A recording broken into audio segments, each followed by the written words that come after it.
અરવલ્લી જિલ્લાના મોડાસા શહેરના ખલીકપુર વિસ્તારમાં ગેરરીતિથી ડમ્પિંગ સાઇટ ફાળવવાના પ્રયાસ સામે સ્થાનિકોમાં ઉગ્ર વિરોધ ઉઠ્યો છે।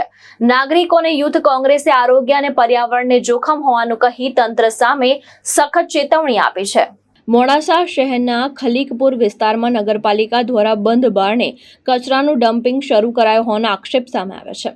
સ્થાનિક નાગરિકો અને અરવલ્લી જિલ્લા યુથ કોંગ્રેસે આ મામલે ભારે રોષ વ્યક્ત કર્યો છે। માહિતી મુજબ અહીં સ્થાયી ડમ્પિંગ સાઇટ ફાળવવાની પ્રક્રિયા પણ તેજ ગતિએ ચાલી રહી છે। આ વિસ્તાર નજીક પોદાર શિક્ષણ સંસ્થા તેમજ હોસ્પિટલ આવેલા હોવાને કારણે લોકોના આરોગ્ય પર ગંભીર અસર થવાની ભીતિ વ્યક્ત કરવામાં આવી રહી છે। સાથે જ આસપાસની સોસાયટીઓમાં વસતા 200થી વધુ પરિવારો, ખેડૂતો અને પશુપાલકો માટે પણ આ નિર્ણય ખતરનાક સાબિત થઈ શકે છે। ડમ્પિંગ સાઇટની બાજુમાં આવેલા તળાવ અને સિંચાઈ કેનાલના પાણી પ્રદૂષિત થવાની પણ શક્યતા છે, જેના કારણે ખેતી અને પશુપાલન પર પણ સીધી અસર પડશે। યુથ કોંગ્રેસે તંત્રને ચેતવણી આપી છે કે જો તાત્કાલિક ધોરણે કચરો ઠાલવવાનું બંધ નહીં કરવામાં આવે અને ડમ્પિંગ સાઇટની ફાળવણી રદ નહીં થાય તો ગાંધી ચિંધ્યા માર્ગે ઉગ્ર આંદોલન કરવામાં આવશે।